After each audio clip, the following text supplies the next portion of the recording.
legislation that harms and hurts and ends up killing our fellow Texans. So you brought up guns. You held the door open. I'm going to walk through it, okay? Let's go back to September 13th, 2019, Democratic presidential primary debate in Houston. David Muir from ABC News is the moderator. He says the following to you as one of the candidates on that stage. Some on this stage have suggested a voluntary buyback of guns in this country. You've gone farther. You've said, quote, Americans who own AR-15s and AR-47s will have to sell them to the government, all of them. Then Muir says to you, you know that critics call this confiscation. Are you proposing taking away their guns, and how would this work?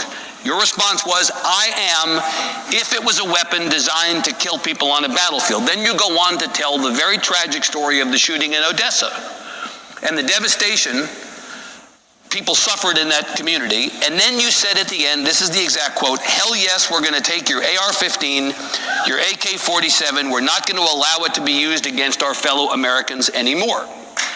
Right? You said that.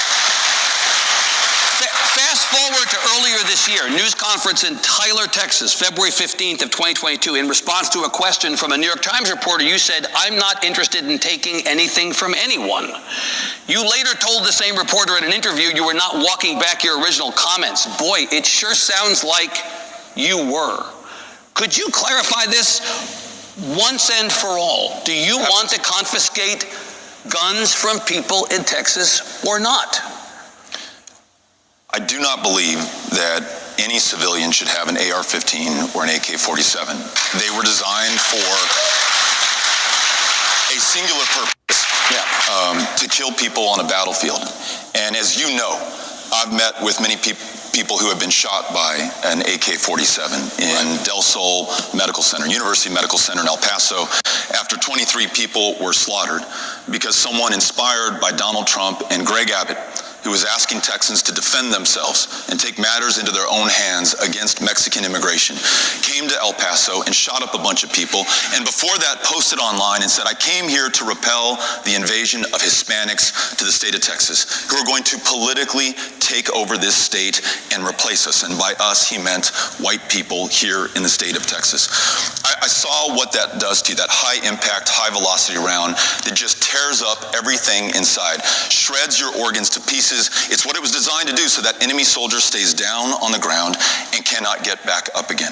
I see no reason outside of a battlefield or a theater of war that anyone should have that. So I hope that is crystal clear about my feeling on the issue.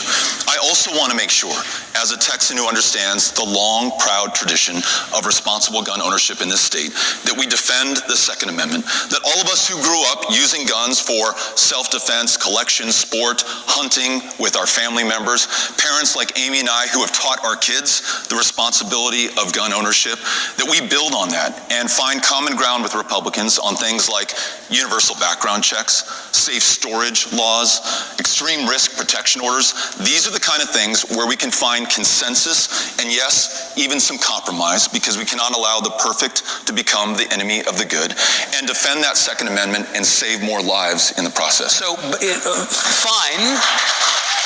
Thank you for the longer answer, but I'm going to come back to the question I asked you, which you didn't tell me. Do you want to confiscate those automatic weapons, the AR-15s, the AK-47s? Do you want to confiscate them or not?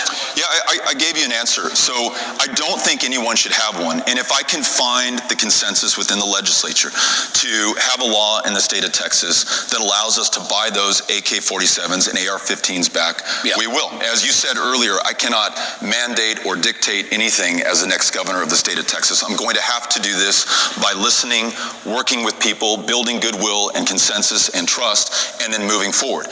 And the first three areas where I think we can do that are on universal background checks, which would have prevented the shooting and slaughter in Midland, Odessa. Safe storage laws, which would have helped us prevent the massacre at Santa Fe High School. That's an idea that Rhonda Hart gave us. She lost her daughter in that school shooting.